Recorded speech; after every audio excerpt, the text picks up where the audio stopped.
जब से इस सृष्टि की रचना हुई है तब से इस सृष्टि पर साधु संत महात्माओं ने जन्म लिया। आप भगवान को मानते हो? भगवान को मानते हो, पर कभी सोचा है कि भगवान किसको मानता है? भूत प्रेत की आपके अनुसार क्या परिभाषा है गुरुजी? मेरे को इतना पता है, भगवान है तो शैतान भी है। अच्छा योगी जी, आपके अनुसार धर्म क्या है? देखो, पहली बात तो धर्म की हम परिभाषा इतनी आसानी से नहीं दे सकते। जैसे भगवान शिव है जी, उन्होंने राक्षसों से भी प्रेम किया, उन्होंने देवी देवताओं से भी प्रेम किया, उन्होंने ऋषि मुनियों से भी प्रेम किया।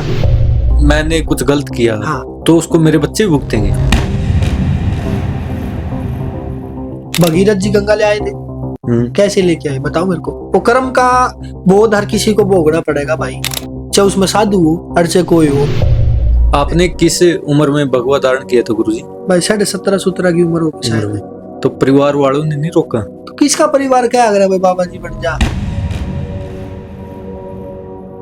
गुरुजी आपने तपस्या भी की थी? 4.25 साल एक बार की भाई, अच्छा और जी। 1.25 साल एक बार की, फिर 6 महीने, और अब मेरे हिसाब से 1.5 महीना करी होगी अब दोबारा। गुरुजी फिल्मों के माध्यम से हमारे धर्मों को ज्यादा टारगेट करते हैं। तिलक लानिया गुंडा बता दिया, हाँ हाँ ठीक है, माँ काली के नाम पे वध करने लग रहा है। बिल्कुल, ये बिल्कुल गलत है। गुरुजी हम सुनते हैं कि गुरु गोरखनाथ जी का जन्म कुर्डी से होता है। ये जो फकीरी है ना, ये एक जन्म की नहीं है, ये जन्मों जन्मों की फकीरी होती बिल्कुल। है। पावर दी जाए पूरे देश में परिवर्तन लाने की, तो किन किन चीजों पर आप परिवर्तन लाओगे? पहले तो भाई स्कूल बंद करूंगा सारे। अरे sine square theta plus cos square theta equal to 1 होया करता। हाँ। कड़ा काम आया भाई थारे जिंदगी में? राम जब वनवास गए थे तो उन्होंने एक हिरण को मार के खाया था। अब ऐसे तो भाई राम जी ने रावण को भी मारा। तो परमात्मा क्या है? हम उस ईश्वर को मानते जो ब्रह्मा विष्णु महेश का भी ब्रह्मा विष्णु महेश है। मैं ही विष्णु, मैं ही ब्रह्मा और मैं ही इंद्र हूं। नमस्कार साथियों, जब से इस सृष्टि की रचना हुई है तब से इस सृष्टि पर साधु संत महात्माओं ने जन्म लिया और समाज सुधार के लिए प्रतिदिन और हर घड़ी कार्य करते हैं और लोगों को एक दिशा निर्देश देते हैं, अपने धर्म को जीवित रखते हैं। परमात्मा क्या है, अपना धर्म क्या है, अपना कर्तव्य क्या है, एक मनुष्य का आम जीवन में क्या करते हुए है, उन सबको लेकर चर्चा करेंगे। हमारे साथ जुड़े हैं बाबा भभूतनाथ डेरा जी, शाहपुर से महंत श्री योगी देवनाथ जी। योगी जी नमस्कार। नमस्कार जी, नमस्कार। आदेश आदेश भाई सभी को। आदेश जी, स्वागत है जी आपका हमारे चैनल पर। आपका भी स्वागत है डेरे पे। बहुत बहुत धन्यवाद जी। अच्छा गुरुजी, आपके नाम के पीछे नाथ लगता है, योगी देवनाथ जी। तो नाथ कोई संप्रदाय है या पंथ? ये भाई गोरक्षनाथ जी ने एक संप्रदाय स्थापित किया था जो कि आदि अनादि काल से चले आ रहा है जी। और इसकी स्थापना भगवान शिव ने की थी। और कब की थी? जब से सृष्टि रची गई है। नाथ का मतलब ही स्वामी है, जिसका कोई अंत नहीं, जिसकी कोई शुरुआत नहीं। जब से सृष्टि है, जब से नाथ संप्रदाय है। जैसे आपके नाम के पीछे नाथ लगा है तो इसकी कोई प्रक्रिया है?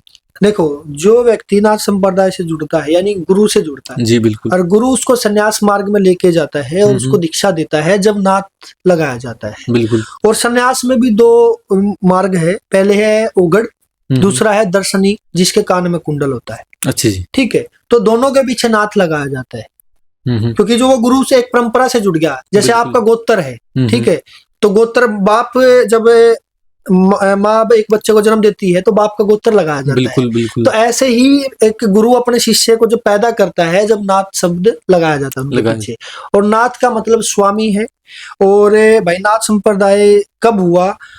ये आदि अनादि काल से चला आ रहा है। और ये भगवान शिव ने अपना शून्य रूप दिखाने के लिए माता पार्वती को एक अहंकार हो गया था कि जहां शिव वहां शक्ति, जहां शक्ति वहां शिव। तो भगवान शिव ने बोले कि माते ऐसा नहीं है, जहां शक्ति वहां शिव है, पर जहां शिव है वहां शक्ति नहीं है। तो जब ये रूप माता जी को दिखाया था कि देखो मेरा ये अर्धनारी रूप है और मैं शून्य रूपी हूँ, मेरे साथ कोई शक्ति नहीं है और मैं अनंत हूँ, मेरा कोई अंत नहीं है। जब ये बाल स्वरूप गोरक्षनाथ जी रूप भगवान शिव ने धारण किया था। और इसके लिए कोई तपस्या करनी पड़ती है इससे पहले? देखो, तपस्या आपने कहीं ना कहीं की होगी तब आप नाथ संप्रदाय से जुड़ते हो। ये जो फकीरी है ना, ये एक जन्म की नहीं है, ये जन्मों जन्मों की फकीरी होती बिल्कुल। है, ऐसे कोई भी फकीर नहीं बन सकता। हाँ, सेवा कोई भी कर सकता है, उसके लिए सेवा भाव चाहिए बस। बिल्कुल बिल्कुल। आपके गुरुजी कौन है जिसने? मेरे गुरुजी है योगी सुमेरनाथ जी, खड़ेसरी जी के नाम से उनको सारा साधु समाज जानता है। नोलथा उनका स्थान है, कुरुक्षेत्र भी है, मुहाना भी है। वो हमारे जो नाथ संप्रदाय में झुंडी चलती है 12 साल में एक बार, उनके महंत भी है। अच्छा जी। जी। और अपने धर्म में कितने संप्रदाय हैं? जैसे नाथ है, पुरी है, देखो अन्य ऐसे तो बहुत सारे हैं, भी? आप गिने भी नहीं पाओगे। पंथ का मतलब होता है रास्ता, रास्ता। तो हर किसी का भक्ति करने का एक नजरिया अलग अलग होता है। हर कोई किसी ना किसी रास्ता चुनता है, कोई भी अलग अलग रास्ता चुनता है। रास्ते कोई पंथ बताया गया है। दूसरी बात, जो हम वेद पुराणों की बात करें तो उसमें 4 मेन रास्ते बताए गए हैं, वैष्णव, शैव, शाक्त और सामर्थ। ठीक है, जो वैष्णव यानी विष्णु जी को मानने वाले वैष्णव, शिव को मानने वाले शिव मतलब शैव, और भाई शाक्त यानी जो शक्ति को मानने वाले हैं उनको शाक्त बताया है। और जो सामर्थ जो सभी को मानते हैं, जिसमें शिव, विष्णु और माता जी को भी जो मानते हैं, शक्ति के उपासक को शाक्त बताया है। इनमें भिन्नता क्या है संप्रदाय में? भिन्नता तो कुछ भी नहीं है, रास्ते अलग अलग है। अच्छी। हाँ, बस रास्ते अलग अलग है, मंजिल एक ही है। अच्छा योगी जी, आपके अनुसार धर्म क्या है? देखो, पहली बात तो धर्म की हम परिभाषा इतनी आसानी से नहीं दे सकते। ठीक है, और मेरे हिसाब से किताबों में, इंटरनेट पे इतनी परिभाषाएं हैं, अगर हम गूगल सोच भी नहीं सकते। ठीक है, लेकिन धर्म का असल जो मतलब है वो दया है। दया भाव रखना, किसी से भाई नाराज ना होना, सभी से प्रेम करना ही धर्म है। चाहे कोई अपने ऊपर हाँ अत्याचार करे, कुछ भी अत्याचार करेगा, देखो उसके लिए तो लड़ना पड़ेगा। लेकिन जैसे भगवान शिव है जी, उन्होंने राक्षसों से भी प्रेम किया, उन्होंने देवी देवताओं से भी प्रेम किया, उन्होंने ऋषि मुनियों से भी प्रेम किया। लेकिन जब एक हद से ज्यादा राक्षस ऊपर बढ़े तो उन्होंने वध भी किया। बिल्कुल। तो यही धर्म है, हर किसी से एक समान भाव रखना। बिल्कुल। वो परमात्मा क्या है? परमात्मा वो ज्योति स्वरूप है जिसके अधीन हम सब है, जो हर किसी के अंदर बैठा है। वो एक सन्यासी के अंदर भी बैठा है, वो एक गृहस्थी के अंदर भी बैठा है। बस उस परमात्मा की खोज करने वाला ही एक, जो आप कह रहे थे ना पंथ, तो वो पंथ आखिरी मंजिल जो है उस पंथ की, वो मंजिल वो परमात्मा है। उस परमात्मा की खोज ही भक्ति है जी। और ये हम देखते हैं कि ज्यादातर कुछ अंधविश्वासों में भेज देते हैं किसी को बीमारी हो, इसको आप कितना मानते हो? देखो, तंत्र भी है, मंत्र भी है, क्योंकि अगर नहीं होता तो हमारे जो बड़े थे वो तंत्र मंत्र बनाते नहीं। लेकिन आज के समय में तंत्र के नाम पर पाखंड मचा दिया। मेरा भी कुछ दिन पहले एक इंटरव्यू हुआ था, तो बोला जी भूत प्रेत होते हैं। हमारा भी अगला सवाल यही था। हाँ, तो मैंने उसको बोला कि भाई मेरे को भूत प्रेत का तो नहीं पता, लेकिन मेरे को इतना पता है भगवान है तो शैतान भी है, दिन है तो रात भी है। वहां पर मेरा जो उद्देश्य था कहने का वो सिर्फ इतना था ताकि लोग भ्रमित ना हो। क्योंकि अब आप किसी के पास चले जाओ, आप मेरे पास आ गए, गुरुजी मेरे शरीर में कष्ट है या कुछ भी है, अगर आपके कर्म ही चंडाल के है तो वो साधु संत भी क्या करेगा। मेरा मानना है सबसे पहले अपना कर्म सुधारो, उसके बाद भगवान अपने आप आपको खुश करेगा। कर्म से बात याद आई, कर्म भगवान लिख के भेजते हैं, हम खुद करते हैं, कहते हैं कि जो भाग्य में वही आपको कर्म करना पड़ेगा। नहीं, अगर भाग्य में सब कुछ लिखा होता तो भगवान ये हाथ नहीं देता, मैं सोचने की बुद्धि नहीं देता। भगवान तो अपना वो पृथ्वी पर छोड़ देते हैं। हाँ, देखो कुछ चीजें लिखी होती है, ठीक है, लेकिन उसको बदलने का सामर्थ्य है इंसान के हाथ में। जैसे भगवान ने गरीब पैदा कर दिया तो आप मेहनत करोगे, परिस्थितियां, हाँ परिस्थितियां उन्होंने दे दी गरीबी की, बिल्कुल। लेकिन अगर आप मेहनत करोगे तो भाई आप पता नहीं कहाँ तक पहुंच सकते हो, कुछ भी कर सकते हो। आज मैं यहाँ पे बैठा हूँ, मैंने संन्यास लिया, क्या भगवान मेरे को आके बोल के गए थे भाई तू संन्यास ले? मेरी बुद्धि ना कहा ना, मैंने अपने विवेक से सोचा है, विचार किया है कि भाई मेरे लिए ये रास्ता सही है, तो भगवान ने हमें ये बुद्धि दी है, तो इसका इस्तेमाल करो, सत्कर्म पे लगाओ। गुरुजी आप पुनर्जन्म को मानते हो? बिल्कुल मानता हूँ भाई। मान लो कोई हमारा सनातन मानता है तो मैं भी मानता हूँ। हाँ बिल्कुल मानते हैं। तो मेरा छोटा सवाल है, क्योंकि जो मन के अंदर वही बातें करेंगे। अगर कोई बच्चा कोई अंधा या कोई अपंग होता है तो उसका क्या रीजन है? कोई जेनेटिक रीजन है या कर्मों का रीजन है? आपका कहने का भाव मैं समझ गया, तो मैं थोड़ा सुधार दूं इस क्वेश्चन में। बिल्कुल, आपका जो तात्पर्य है, जहां तक मैं समझाऊं कि महाराज जी अगर कर्म ही सब कुछ है तो जो छोटा हा बच्चा पैदा हुआ वो लंगड़ा लूला कैसे होता है? हाँ। उसने के पाप कर दिया? बिल्कुल बिल्कुल ये क्वेश्चन यही है, होगा ना यही है। आपका। तो भाई उसका एक कारण है, हम खेती करते हैं, बीज गिरेंगे तो 6 महीने में 4-5 महीने लग गए मेरे हिसाब बिल्कुल से, बिल्कुल। है ना? अब बीच में ऐसे ही इंसान जब अपना कर्म करता है ना, बीच में उसका शरीर पूरा हो जाता है, तो कर्म का भोग उसको भोगना पड़ेगा, इस जन्म में नहीं तो अगले जन्म। एग्जाम्पल श्री राम जी रहे, बिल्कुल श्री कृष्ण जी रहे। बिल्कुल। श्री कृष्ण जी की मौत के बारे में सभी ने बेरा है, उनकी मृत्यु कैसे हुई, मेरे को इस बारे में बोलने की आवश्यकता ही नहीं है। बिल्कुल बिल्कुल। तो वो उनके कर्म थे ना, वो कर्म का बोध हर किसी को भोगना पड़ेगा भाई, चाहे उसमें साधु हो और चाहे कोई हो। जो लंगड़ा लुल्ला हो भाई, उसने क्या पता पहले के पाप कराया है, जिसका भुगतान वो आज करेगा।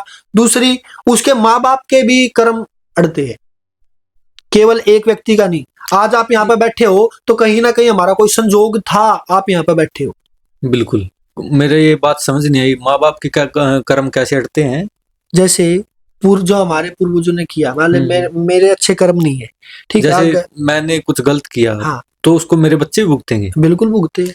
नहीं, वो बताते हैं कि शरीर तो आत्मा है, हाँ, और आत्मा भिन्न है, आत्मा मतलब सबकी अलग अलग है, तो उनका तो कोई दोष नहीं इसमें। बिल्कुल है। भगीरथ जी गंगा ले आए थे, कैसे लेके आए बताओ मेरे को? कितनी पीढ़ी चली गई थी, कोई एक व्यक्ति तो नहीं लेके आया ना। हाँ। उनके पूर्वजों ने तपस्या की, आज जब उनको फल मिला, जब वो गंगा जी प्रकट हुई, यही बात होगी ना। बिल्कुल। तो भैया हमारे जो पूर्वज है, खून तो उन्हीं का हमारे अंदर है। मेरी बात समझना, मैं कहना क्या चाह रहा हूँ। लेकिन यहाँ पर एक थोड़ा सा समझने की बात है, दोनों चीज कनेक्टेड है। केवल माँ बाप के कर्म से भी कुछ नहीं होना। तो जब उसके घर में जन्म लिया ना, तो कहीं ना कहीं पूरा जन्म का उनका संजोग था, मेल था, जब जाके वो कर्म से मिले हैं। और भूत प्रेत की आपके अनुसार क्या परिभाषा है गुरुजी? आप भगवान को मानते हो? बिल्कुल मानता हूँ। तो भगवान है तो भूत भी है, प्रेत भी है। लेकिन भगवान तो सर्वशक्तिमान है, सर्वज्ञ है। तो भगवान ने जो इंसान बनाया, भगवान ने जानवर बनाया, भगवान ने भूत बनाया। अब यहाँ पे फर्क है, भगवान आप किसको मानते हो? मेरे हिसाब से तो भगवान तो शायद ब्रह्मा विष्णु महेश ना। बिल्कुल बिल्कुल। तकरीबन हमारे सनातन में इसको मानते हैं, लेकिन हम उस ईश्वर को मानते हैं जो ब्रह्मा विष्णु महेश का भी ब्रह्मा विष्णु महेश है, जो जिसने ब्रह्मा विष्णु महेश को पैदा किया है, उसी ने संसार को रचा है, वही उसी ने भूत प्रेत हर चीज बनाई है। अगर नहीं होते भूत प्रेत तो भाई हमारे शास्त्रों में उनके प्रति कोई मंत्रावली नहीं होती, कोई तंत्र क्रिया नहीं होती। तो भूत भी है, प्रेत भी है, भगवान भी है। इसमें ये भी तो हो सकता है कि बीच में भ्रांतियां किसी ने अपने स्वार्थ के लिए लिखी हो शास्त्रों में, क्योंकि कितना लिखेगा। आज आप भूत का नाम ले रहे हो, कहीं ना कहीं तो आपने, कहीं ना कहीं तो वो है, बिना मतलब कोई चीज है नहीं तो उसका नाम कहाँ से आ जाएगा? सोच के देखो एक बार जरा सी बात। भूत तो शायद जो समय बीत गया उससे लिया हो। क्योंकि गुरुजी मैं एक रामायण पढ़ी है, मैंने 2 रामायण पढ़ी है, और मैं देख रहा था कि रामायण लगभग 400 से ज्यादा है अपने उसमें, अलग अलग लोगों ने बना रखी। तो रामायण में एक बड़ी ताजुब सी बात थी, नरेंद्र कोहली जी की रामायण थी वो, अबुध्याय। उसमें लिखा था कि राम जब वनवास गए थे तो उन्होंने एक हिरण को मार के खाया था शुरुआत में, जब वाल्मीकि आश्रम से पहले जी। तो इसमें कितनी सच्चाई है? देखो भाई, मेरा मानना तो ये है, जो भी राम है और जिसको मैं ईश्वर मानता हूँ, वो किसी की जीव हत्या नहीं कर सकता।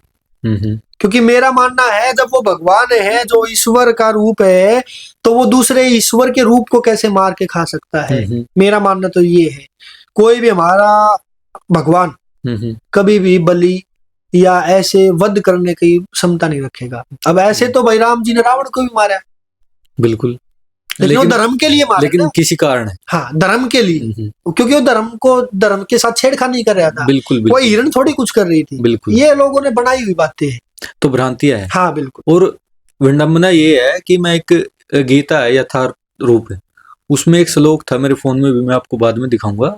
उसमें ये था कि एक तो युद्ध में किया हुआ वध और एक यज्ञ में किया हुआ वध, ये अहिंसा के तौर पे नहीं माना जाता। यज्ञ में कैसे? हवन में? हवन, हाँ, यज्ञ में कोई बलि देते हैं? नहीं नहीं नहीं, बिल्कुल भी नहीं। एक बात बताओ, हम सब ईश्वर के बच्चे हैं। बिल्कुल। क्या हम ही बच्चे हैं, जानवर बच्चे नहीं है? हमारे सनातन में बलि प्रथा है ही नहीं, ये बना दी गई है लोगों ने अपने स्वाद के चक्कर में। और भाई माँ ने तो कभी ऐसा सुना नहीं, ठीक है। हमारे गुरु महाराजा ने यही सिखाया है और ये बताया है कि भाई ईश्वर के हम सब बच्चे हैं, ठीक है। हमारा कोई अधिकार नहीं है। आप अगर भर्तृ जी के बारे में थोड़ा बहुत जानते हो तो हिरण मार दी थी जब गोरक्षनाथ जी ने कहा था, ए मूर्ख प्राणी, तू कैसे मार सकता है इसको? मारने का अधिकार वही रखता है जो उसको जीवित कर सकता है। बिल्कुल। ईश्वर को मारने का अधिकार है, इस इंसान को नहीं है। बिल्कुल। तो ये लोगों ने अपने चठोरेपन के चक्कर में भाई ऐसा कर दिया है, पर ऐसा नहीं। और कौन सी भ्रांति है गुरुजी आपके हिसाब से जो अपने धर्म के लिए बहुत ही ज्यादा खतरनाक भी है? भ्रांतियां तो भाई बहुत सारी है। जैसे कि कोई एक दो जो सबसे ज्यादा खतरनाक हो? पहली तो आज के समय में ये जो आपने भूत प्रेत का बताया है, मतलब किसी का वैसे भी तकलीफ है बिल्कुल शरीर में थोड़ी बहुत, तो भूत का बहाना बना के भी घर में ये तो दिखा दे मेरे में तो भूत आ रहे हैं, काम तपेंडा छूट जाए, ऐसा भी है। और लेकिन असलियत में भी है, लेकिन ज्यादा पाखंड मचा दिया है। दूसरा जो हमारे कुछ उसमें भाई तांत्रिक भी आगे, संत भी आगे, बहुत सारे लोग आगे जो कि भूत प्रेतों के नाम डरा के इंसान ने और लूटने का काम करते हैं, धंधा बना लिया। हाँ, तो इसलिए मैंने उस इंटरव्यू में कहा था कि भाई भूत प्रेत को मेरे को नहीं पता, मेरे को पता है भगवान है तो शैतान भी है। ताकि मेरे को पता है, मैं ये बोल लूंगा भाई भूत प्रेत है तो लोग मेरे पास भी आना शुरू कर देंगे, अच्छे भी आओगे बुरे भी आओगे। तो एक शरीर में एक से ज्यादा आत्मा का वास हो सकता है? नहीं हो सकता। नहीं हो सकता। लेकिन फिर भूत प्रेत आते हैं। हाँ, तो मैं वही बता रहा हूँ ना, वो आते तो कापन लग जाए ना, वो शरीर सहन नहीं कर सकता। मेंटली शायद मेंटली हो। हाँ, कुछ हद तक मेंटली भी होते हैं, कुछ ऐसा नहीं है कि सारे मेंटली होते हैं। और भाई बहुत सारे एग्जांपल हमने अपनी आंखों से भी देखे हैं, बहुत सारे ऐसे मतलब केस कह लो या कुछ कह लो कि भाई हमने बहुत कुछ देखा है जो मैं ऑन कैमरा नहीं बताना चाहूंगा, लेकिन इतना मेरा मानना है कि भाई हर चीज है, जब उसका नाम है तो वो है। बिल्कुल। आपने किस उम्र में भगवा धारण किया था गुरुजी? भाई 17.5-17 की उम्र होगी शायद। तो परिवार वालों ने नहीं रोका? तो किसका परिवार क्या अगर भाई बाबा जी बन जा, लेकिन हमारे वाले आज साथ देते हैं मेरा, ऐसी बात नहीं है। दूसरी बात भाई क्या है, मैं बचपन से ही भक्ति में रुचि थी और बाबा जी के आशीर्वाद से जन्म, जिसको बोलते ना मैं चढ़ा हुआ है बाबा जी, तो मेरा जो जन्म है वो भगवान की बाबा जी के आशीर्वाद से हुआ था। अच्छा जी। हाँ, तो इसलिए इतनी ज्यादा रोक टोक करी तो उनने कुछ चमत्कार भगवान के ऐसे देखे कि उनकी रोकने की हिम्मत नहीं हुई, विश्वास ही हो गया। हाँ। और गुरुजी हम देखते हैं कि पहले पढ़ते भी है पौराणिक उसमें, जो महात्मा थे, संत थे या योद्धा थे, अपने धर्म को बचाने के लिए अपना शीश भी कटवा लेते थे। और रानियां थी वो अपने पुत्र पुत्रियों सहित जोर भी कर देती थी।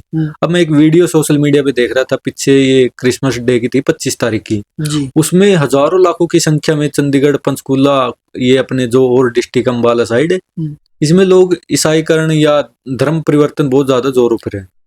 भाई मैं एक छोटी सी बात बोलूंगा, एक बात, मूछ कटवाया के मुसलमान बन गए, और भाई खतना भी जिसने बोला है कटवा के बन गए, लेकिन पैदा तो सनातनी हुए हो। ठीक है, सनातन ही शुरुआत है, सनातन ही अंत है। आप किसी भी धर्म में चले जाओ, उनके बाप दादे परदादे सनातनी मिलेंगे कहीं ना कहीं तो। और सनातन एक सभ्यता है, भगवान शिव ने ये परंपरा ऐसी चलाई है कि जीव जंतु से प्रेम करने का। आगे लोगों ने अपने अपने मत बना के, गौतम बुद्ध जैसे बौद्ध धर्म बनाया है, गौतम बुद्ध ने कभी भी नहीं कहा कि आप मेरा पंथ बना दियो। बिल्कुल, किसी भी सिद्धों ने नहीं कहा है, आगे उनके अनुयायियों ने, उनके मानने वालों ने ये पंथ चलाए। अब जैसे विभिन्न धर्म है अपने इसमें सृष्टि पर, और परमात्मा सबका एक है या अलग अलग है? कोई देखो, परमात्मा सबका एक है, भगवान सबके अलग अलग, मानने का तरीका अलग है, उनको मानने का तरीका अलग है। हाँ, परमात्मा एक है, भगवान अनेक है। परमात्मा वो है जो भगवान का भी भगवान है, बिल्कुल, जो राम का भी राम है, उसके अनुयायी है, जो सर्वशक्तिमान है। हाँ। और गुरुजी, हिंदू राष्ट्र को लेकर आपकी क्या राय है?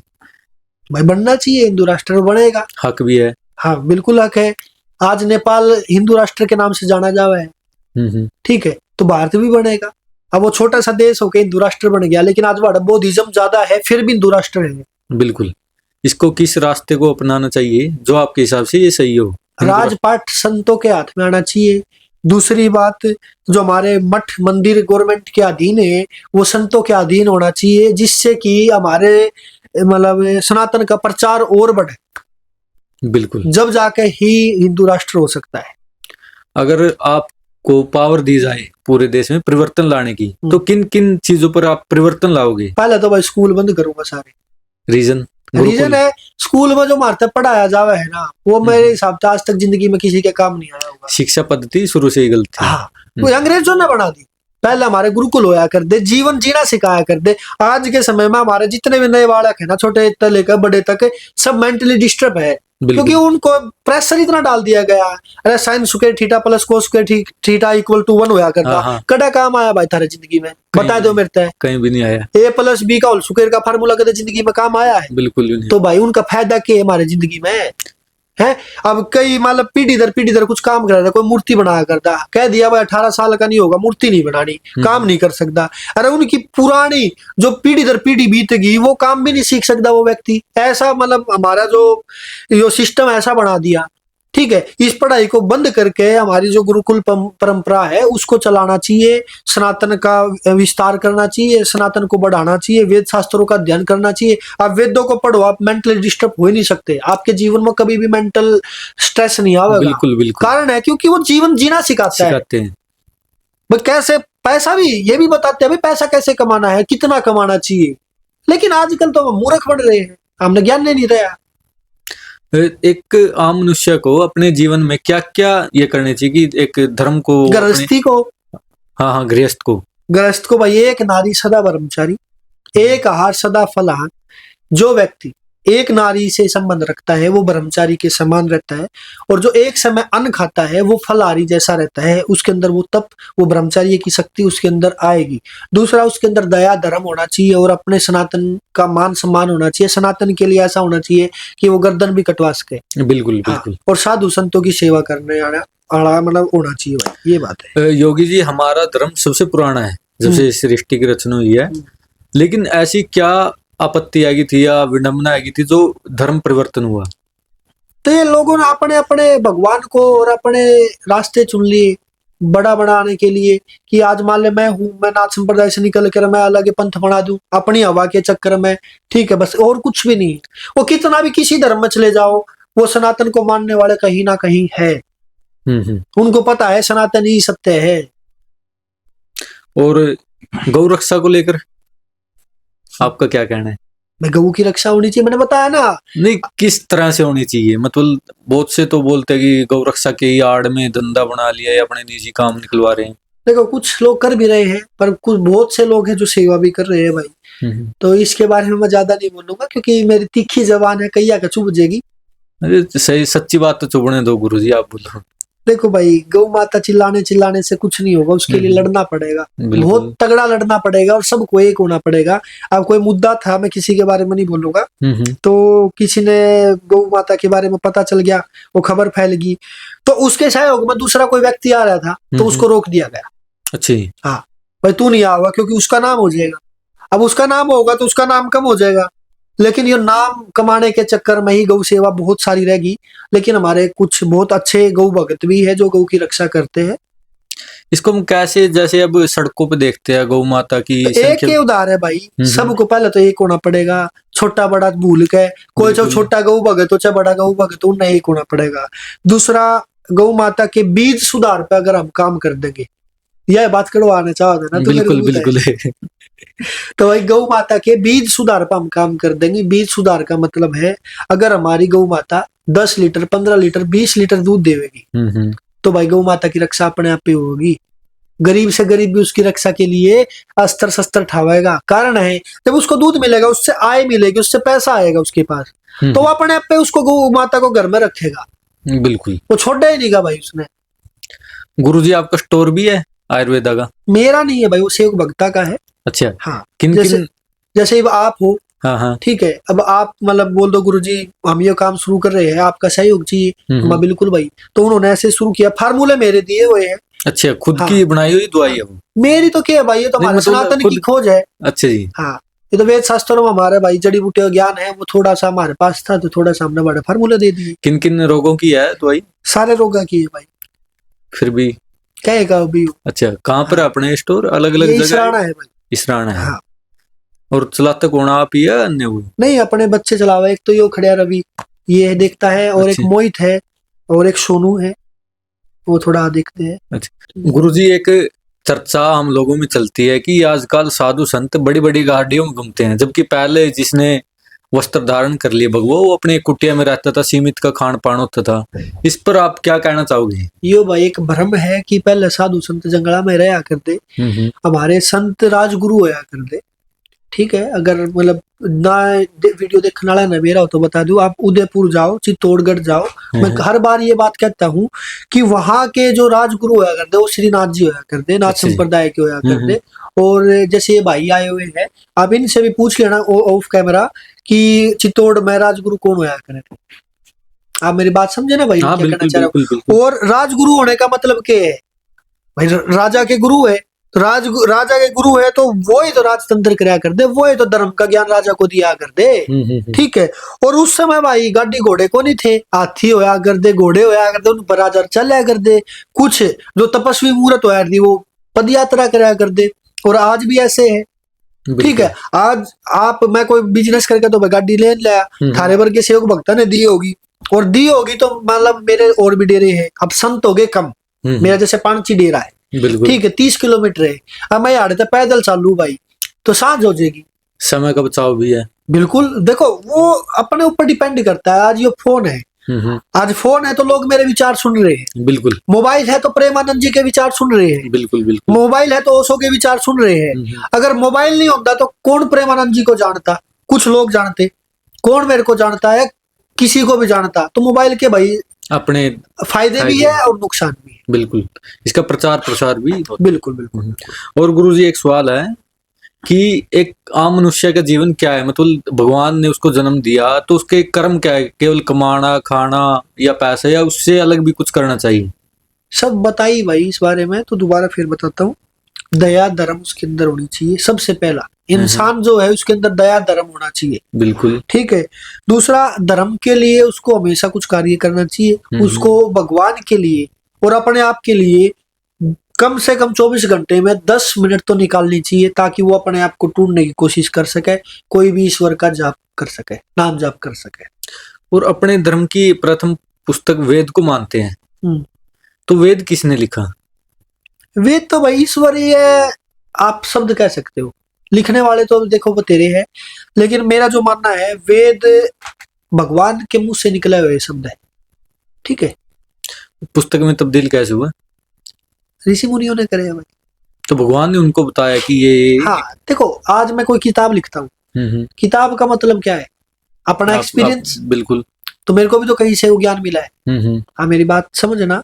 ठीक है, अपने 4 वेद है, तो चारों जो भाई लिखे गए हो भगवान द्वारा उपदेश ही हमारे ऋषियों ने लिखा है। एक जीवन जीने की पद्धति दी हुई है, इस हिसाब से जीवन जीना। और आम लोग 4 ही वेद मानते हैं। हाँ। पर संत लोग 5 वेद मानते हैं। पांचों कौन सा है? जो सूक्ष्म वेद है, जो आपके बाप दादा ने धरते ज्ञान दिया है ना, तो अच्छा किसी शास्त्र में लिखा हुआ ज्ञान नहीं है। बिल्कुल है, वो मौखिक ज्ञान है, वो सूक्ष्म ज्ञान है। और समाधि क्या होती है गुरुजी? कोई साधु संत जब समाधि 2 तरह की है भाई। एक तो जो ध्यान के बाद समाधि आती है, साधु समाधि में बैठ गया जी। एक तो वो समाधि है जो कि मतलब एक ओमकार में विलीन हो गया। एक तो वो, एक जब शरीर मतलब जो आत्मा है इस शरीर से निकल जाती है उसको समाधि बोलते हैं। एक साधु को जब एक मतलब मिट्टी में दबा दिया जाता है और उसको शिव को मतलब इस शरीर को शिव में मिला दिया जाता है। 2 तरह की है। और ध्यान से पहले की कोई प्रक्रिया होती है आम मनुष्य के लिए? जाप, नाम जाप जो व्यक्ति करेगा वो ध्यान में आगे अपने बढ़ जाता है। ध्यान का मतलब है किसी भी कार्य को मतलब कैसे समझाऊं, जैसे आप झाड़ू निकाल रहे हो, बिल्कुल ठीक है, तो भाई कहोगे ना आपके माँ बाप भाई ध्यान से, तो ध्यान क्या है? वो ध्यान वही है कि अपना जो दिमाग है ना वो एक पॉइंट पे चले जाए, उसका मतलब ध्यान है। तो किस चीज को अंदर लेके ध्यान करें?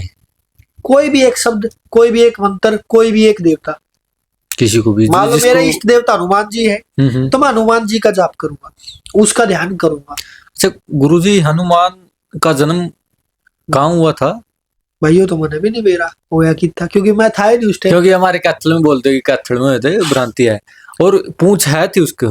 देखो वो तो कुछ लोगों ने कुछ बना दिया, लेकिन हनुमान जी कोई बंदर नहीं थे, इस बात का तो मैं आश्वासन दे सकता हूँ। बिल्कुल बिल्कुल। ठीक है, वानर एक जाति होया करती। वान तो प्रदेश के। हाँ, वानर जाति से वो थे और वो बड़े बलशाली थे। वानर जो भाई जिन्ना बंदर कौवे है वो इतने बलशाली नहीं होते, वो विद्वान थे। उन बिल्कुल। जैसा विद्वान नहीं होया, उन जैसा कोई भगत नहीं होया, उन जैसा कोई बलशाली नहीं होया, तो उनको बंदर कहना बंद करो। क्योंकि मैं रामायण पढ़ रहा था, उसमें एक तर्क था, जब सुग्रीव जी पर्वत पे बैठे थे तो हनुमान जी ने देखा कि दो राजकुमार आ रहे हैं पैदल जी। चल के। तो राम और लक्ष्मण से उन्होंने बात की, राम ने लक्ष्मण से बात की, जब हनुमान जी 2 घंटे 3 घंटे जितने भी उनसे बात की होगी, कि ये कोई आम मनुष्य नहीं था, चारों वेदों का विज्ञाता था बिल्कुल। और बुद्धिमान था। हनुमान जी के पास तो भैया ऐसी ऐसी सिद्धियां थी, वो अपने शरीर को सूक्ष्म कर सकते थे, वो अपने शरीर को विशाल कर सकते थे। ये योग क्रिया से तो उनको प्राप्त हुआ बिल्कुल ना। बिल्कुल। तो वो ज्ञानी थे तभी तो ये ज्ञान हुआ। वो रावण को चाहते तो भाई 1 सेकंड में खत्म करके और लेके आ सकते थे माता सीता को, बिल्कुल। लेकिन वो धर्म के विरुद्ध होता। और गुरुजी, ये जो कानों में कुंडल पहनते हैं, ये परंपरा शुरू से ही है या? बिल्कुल है, पुरानी कोई भी मूर्तियां उठाना ठीक है, लेकिन नाथ संप्रदाय में बताया गया है, भगवान गोरक्षनाथ जी ने गोपीचंद भर्तृहरि जी को चीरा देके ये प्रथा चलाई है। लेकिन मेरा खुद का मानना है कि भाई ये जो कर्ण छेदन था, ये शुरुआत से ही देवी देवताओं को कुंडल पहनाए जाते थे। आप मूर्तियां पुराने कोई भी मूर्तियां उठाना, आप उनमें अपना कुंडल मिलेंगे। बिल्कुल। और गुरुजी, फिल्मों के माध्यम से हमारे धर्मों को ज्यादा टारगेट करते हैं कोई भ्रांतियों के हिसाब से, उस पे आप क्या कहना चाहोगे? बिल्कुल गलत है भाई। देखो, धर्म का प्रचार करो। पहले जो फिल्में आया करती उनमें धर्म का प्रचार बताया जा करता था। बिल्कुल। पर आजकल के है, तिलक लानिया है, गुंडा बता दिया। हाँ हाँ। ठीक है, माँ काली के नाम पे वध करने लग रहा है वो। बिल्कुल। ये बिल्कुल गलत है। कहते हैं कि जो शिव जी थे, उसकी आड़ में जो कावड़ लाते हैं, वो नशे के लिए ज्यादा जाते हैं। तो देखो क्या भाई, शिव नशा करते थे? बिल्कुल भी नहीं। अरे शिव ने तो ध्यान दिया है, योग दिया है, ये मैं हर बार कहता हूँ। भगवान शिव ने वेद दिए हैं, शास्त्र दिए हैं, वो उनका अध्ययन करो। भगवान शिव ने मंत्र दिए हैं, उनका अध्ययन करो। अरे भगवान शिव ने विष पिया, वो पी लो ना भाई, है। लेकिन जिसने नशा करना भाई, देख हम किसी ने रोक नहीं सकते, पर उस भगवान के नाम पर नशा करना ना महाअपराध है। और गुरुजी, जैसे मैंने कोई पाप कर्म किया, अब मैं गंगा में नहाने चला गया, क्या मेरे पाप वो धो जाएंगे? बिल्कुल भी नहीं धो सकते भाई। वो तो शरीर की शुद्धि होगी बस एक किस्म। वह भी शुद्धि को नहीं है। मन शुद्ध नहीं होगा तो शरीर शुद्ध हो ही नहीं सकता। देखो, अब साधु तपस्या करता है। साधु का मतलब क्या है समझना? साधना, अपने आप को जो साधता है वो साधु है। अपने आप को क्या साधना है? कॉमन सी बात है भाई, क्या साधु मैं अपने आप में? वही तो है, अपने विचारों को शुद्ध रखना है, अपने खान पान को शुद्ध रखना है, अपनी आत्मा को शुद्ध रखना है। किसी के बारे में भाई बुरे विचार नहीं आने चाहिए, अच्छे विचार रखने हैं। वही तो साधना है। इसलिए साधु संत व्रत करते हैं, फलाहार करते हैं, तपस्या करते हैं, वो अपने आप का शुद्धिकरण करते हैं। तो पाप पुण्य की क्या परिभाषा है गुरुजी आपके हिसाब से? किसी की आत्मा दुखाना पाप है, लेकिन कहीं ना कहीं हम दुखाई देते हैं, इसलिए हम क्षमा मांगते रहते हैं ईश्वर से कि हमसे जो भी अनजाने में गलतियां हुई है, आप हमें माफ करना। और पुण्य क्या है? किसी का कल्याण करना, किसी को अच्छी राह पे लेके जाना, भटके हुए को रास्ता दिखाना।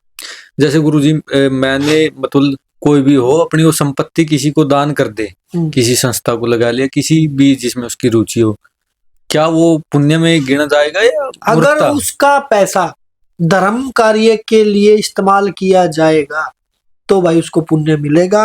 अगर मान ले मैं हूं, मैं अपने से कहूँ, मैं किसी का नाम क्यों ले, आप मेरे को 100 रुपए दे दिए, मैंने सामने पौवा खोल यार पी गया, तो वो तो तेरे पाप चढ़ गया, पुण्य थोड़ी मिलेगा। बात समझना मेरी बात है। अगर आपने मेरे को 100 रुपए दिए और मैंने 100 रुपए लेके किसी गऊ को चारा दे दिया उस 100 रुपए का, ठीक है, या मैंने कुछ और धर्म कार्य के लिए भंडारे में उसका इस्तेमाल किया, तो आपको पुण्य मिलेगा, क्योंकि वो कई धर्म के लिए काम आ रहा है। लेकिन उसने तो अपनी आत्मा से पुण्य के लिए वो चीज दी थी, वो तो अगला का कर्म है, तो उसमें गलत जगह इस्तेमाल हुई ना उसको। तो आज मान ले वो ये लड़का आ गया, मैंने इसको पैसे दे दिए, ठीक है, जा भाई कुछ धर्म का काम कर। अरे यो क्या करने लग जाए, सोच कर देखना। तो यो जावे दुकान पर मुर्गे काटे, तो उसका पुण्य मेरे को कैसे मिलेगा लेकिन बताओ। आपको तो नहीं पता है ये क्या करता है क्या नहीं। तो वो आपने इसीलिए तो पहले पता करके दान करना चाहिए ना। ऐसे ही दान दी। हाँ, ऐसे ही नहीं दान करना चाहिए। जिसका धर्म में इस्तेमाल होगा भाई, उसके तो आप भी दोषी हो। बिल्कुल क्यों मैं आज इसको पैसे दूंगा, ये जाकर वो मुर्गा काटेगा, तो कहीं ना कहीं तो मेरा भी योगदान है उस मुर्गे को कटवाने में।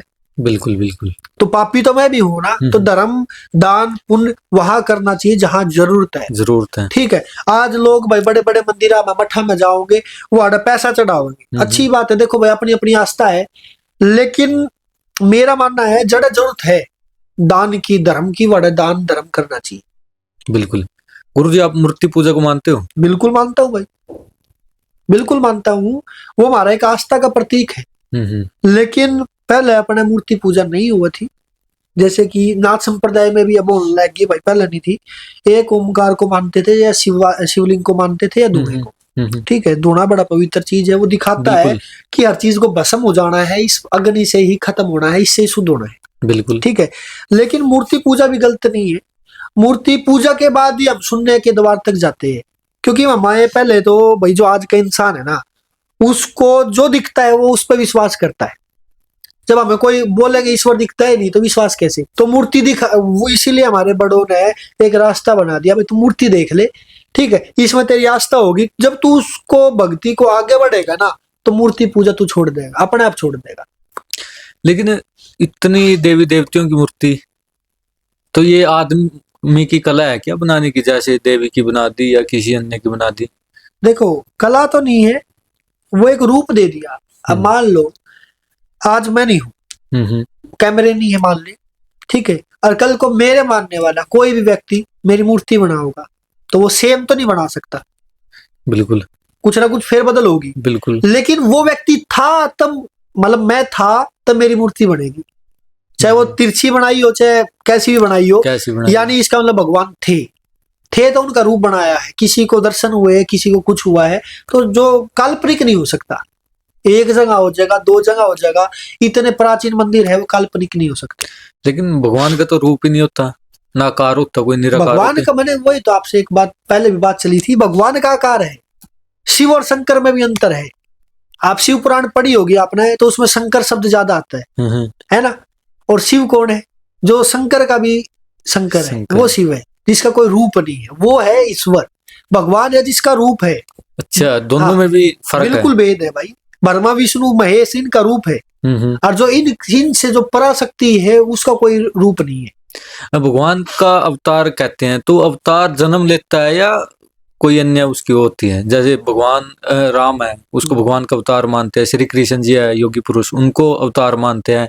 और श्री कृष्ण जी के बारे में जैसे चूड़ियां बेचता है या वो कपड़े चुरा लेता है, ये भी भ्रांति है। मिथ्या बातें हैं। श्री कृष्ण भाई हर कला में संपूर्ण थे, ठीक है, और वो बड़े योगी पुरुष हुए हैं। आज के समय में योग क्रिया हम किसी को सिखाते ही नहीं, ना कोई सीखना चाहता। लेकिन पहले जो भी भाई राजा के बच्चे होया करते, वो सबसे पहले गुरुकुला में जाया करते, संता के पास जाया करते, वो योग सीखा करते। योग ये नहीं रामदेव वाला योग नहीं भाई, वो अंदर का योग है, ध्यान समाधि, वो योग अलग है, ठीक है। वो हर कला में संपूर्ण थे, और आज उनको चोर बता दिया, गोपियों के पीछे भागने वाला बता दिया, ऐसा नहीं। तो जो ये गाने गाते हैं या फिल्म बनाते हैं, उनको कोई क्राइटेरिया तो होना चाहिए, उनकी जांच पड़ताल तो नहीं चाहिए? इसके लिए आप सरकार भाई कि संतों के हाथ में राज जब आवेगा, ये सारा सिस्टम अपने आप सेट आवेगा। इतना नहीं आ सकता, क्योंकि भाई नेता को वोट चाहिए। अगर वो इनके खिलाफ चल लगा तो वोट बैंक खत्म हो जाएगा। तो राजनीति में आपकी क्या रुचि? मेरी कोई रुचि नहीं भाई। राजनीति तो ऐसा माध्यम है जिससे आप सुधार सकते हो हर एक चीज को। क्योंकि तो मेरी सोच ये है भाई कि मैं 1000 व्यक्तियों को ना सुधारूं, पर एक व्यक्ति को भी सुधार दूंगा ना, जीवन सफल है। बिल्कुल। अब मेरी बात का मतलब समझना। और भाई गद्दी एक ऐसी चीज है, कहीं ना कहीं गद्दी के अधीन व्यक्ति हो जाता है, तो मैं किसी के अधीन नहीं होना चाहता। गद्दी के अपने नियम होते हैं, जैसे गद्दी का मतलब मैंने राजनेता वाली गद्दी की बात अच्छा उसकी। हाँ। और गुरुजी आज देखते हैं कि लगभग 2-3 घर बाद एक गंभीर बीमारी है, इसकी अपने कैंसर या अन्य कोई भी बीमारी है। इतने रोगी अपने देश में, क्योंकि पहले तो निरोग थे और इतनी जड़ी बूटी अपने आसपास ही हैं। देखो भाई, सबसे पहला तो खान पान, जो हमारा खान पान है, दूसरा चिंता, आज का हर इंसान चिंता में है, हर कोई भी हो, क्योंकि वो अपने आप को समय नहीं देता। ठल्ली पड़ा रहेगा, फोन चला लेगा, पर उसने टाइम नहीं है। देख लियो, आपके यार दोस्त भी होंगे, कति निठल्ला रहेगा पर उसके पास समय नहीं है। कारण क्या है? मोबाइल। मोबाइल का दुरुपयोग ये है, ठीक है। दूसरा भाई, उसका जो खान पान है वो सब केमिकल बना हो गया, ठीक है। आप बोलोगे इसका उपचार के, भाई शुद्ध खाओ, सात्विक खाओ, ठीक है। आज मैं आपको बताऊं, मेरे को आज 25-30 दिन हो गए, मैं बिल्कुल फल पे हूँ। आपने महसूस हो रहा है मेरे शरीर में कोई कमजोरी है? नहीं जी, बिल्कुल भी नहीं। तो बस जोश भी है, बल्कि जोश भी है, और मैं पूरा एनर्जेटिक हूँ, कोई कितना कुछ खाता हो। कारण है भाई, मैं गंदा नहीं खा रहा, और मेरे को वो ऊर्जा उस फल से मिल रही है जो आपको रोटियों से मिलती है। अब मेरी बात का मतलब समझना। अब वो जो गेहूं है उस पे इतने खाद दवाई लग गए भाई, तो वो जहर हो गया, तो इसलिए बीमारी बढ़ गई।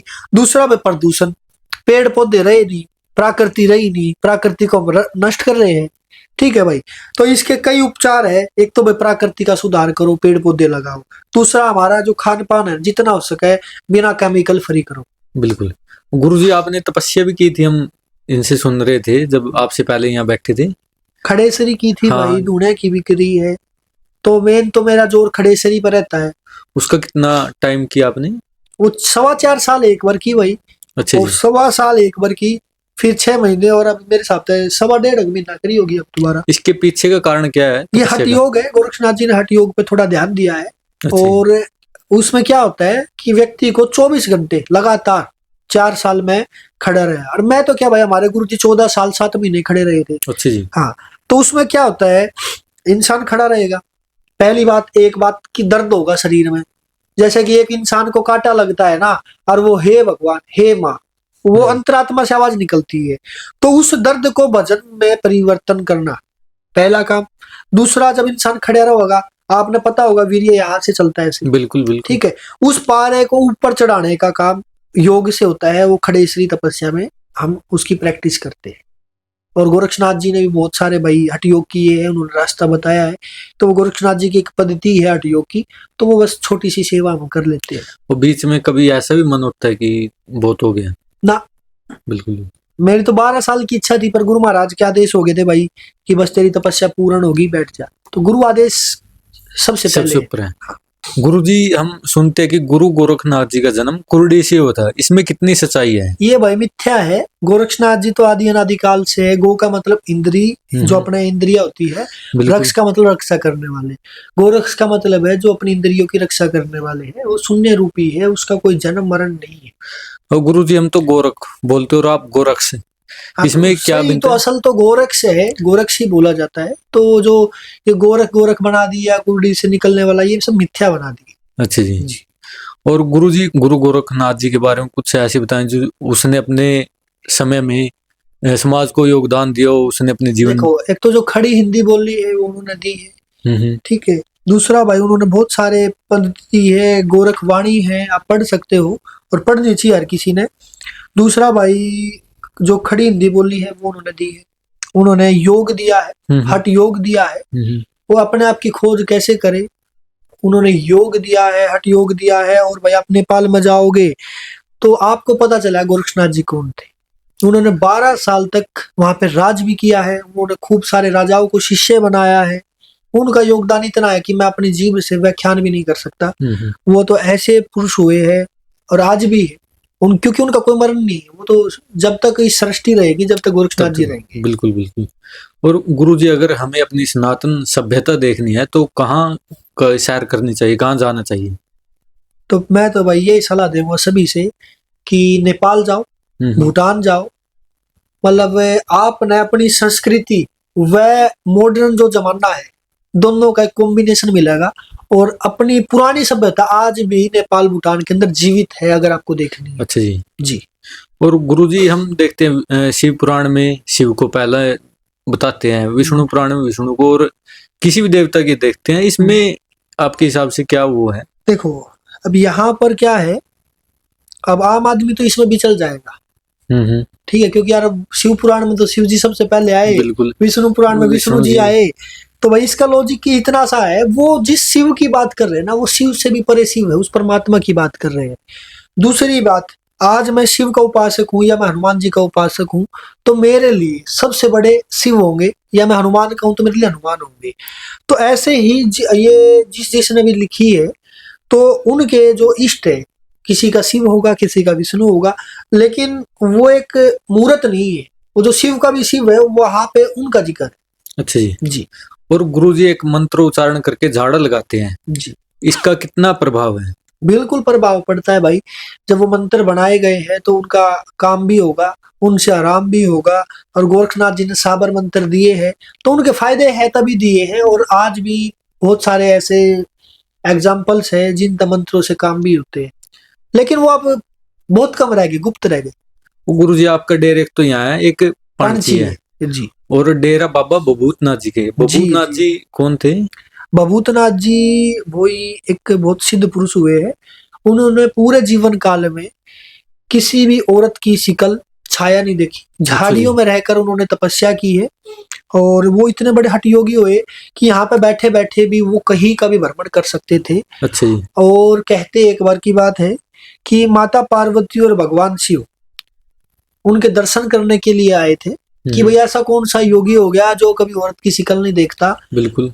तो कहते हैं कि महाराज जी ने गांव में आवाज लगाई कि भैया कोई मेरा सेवक भगत सुनता हो तो आ जाना, मेरा धर्म भ्रष्ट हो सकता है, मेरा संकल्प टूट सकता है। तो कहते हैं कि एक किसान आया और वो गया, उसने माता पार्वती को रोक दिया कि आप आगे मत जाओ, आप महात्मा जी आप चले जाओ, क्योंकि वो साधु के वेश में थे। तो उसने कुछ अपशब्द कह दिए होंगे माता जी को, तो माता जी ने बोला कि जा बच्चा, बिजली पड़ेगी। अच्छा जी। तो वो बाबा जी के पास आया। बाबा जी तो भाई युग पुरुष है, उनको तो सब ज्ञात था। बिल्कुल। तो बोले बाबा जी कि बेटा कुछ कहा किसी ने? ना गुरुजी आप रहे, मेरे तक कौन कुछ कह सकता है। 2-3 बार पूछा, तो अगले दिन महाराज जी ने उसको भेज दिया। तो पांची से पुरखास रोड पे नीम के पेड़ थे। अच्छा तो जी। वहां पे जैसे वो व्यक्ति गया, छोटी सी बादली बनी और बिजली गिर गई उसके ऊपर। तो महाराज जी ने गांव में से चिमटा फेंका और बोला जा लंडी की, गिरने के आदेश थे बच्चे को, मारने के नहीं, जा वापिस चली जा। तो तुरंत वो जो लड़का था, वो गांव का किसान था, वो ठीक हो गया और महाराज जी के पास आके पैरों में गिर गया। ऐसे ही बहुत सारे उनके उदाहरण है। वो बड़े सिद्ध पुरुष हुए हैं। इतनी और शक्ति होती थी। बिल्कुल शक्ति होती थी, और आज भी शक्ति है उनकी। तो हम बिल्कुल। भाई रोज चमत्कार देखते हैं उनके। तो ये गुरुजी एक वीडियो देखी गोगा पीर जी की, जी वहां नीली चद्दर चढ़ाते हुए एक व्यक्ति विरोध भी करता है। हाँ, वो तो- मैं जानता हूँ उनको अच्छे से, मेरी बात भी हुई थी। अच्छा जी। हाँ, तो देखो भाई, पहली बात तो जो जहावीर गोगा जी है, वो पीर नहीं वीर थे। वीर थे। जहावीर उनका नाम था। और उन्होंने हमेशा मुगलों के खिलाफ लड़े भी है वो, और गौ हत्या के लिए भी उन्होंने भाई काम किया है, और गोरक्षनाथ जी के शिष्य हुए हैं वो। तो भाई उनको एक मुसलमान शब्द से जोड़ना या मुसलमान से जोड़ना मूर्खता है। जो भी वहां पे जिनने भी ये कार्य किया है वो बड़ा गलत है, क्योंकि वो एक सनातनी थे और बिल्कुल। गौ माता के लिए उन्होंने युद्ध लड़े हैं, अपने सनातन के लिए युद्ध लड़े हैं भाई। तो जो भी ऐसा कर रहा है वो बड़ा मूर्ख इंसान है, ऐसा नहीं करना चाहिए। वो तो सबके है। बिल्कुल बिल्कुल। बहुत बहुत धन्यवाद गुरुजी। जय हो भाई। जी।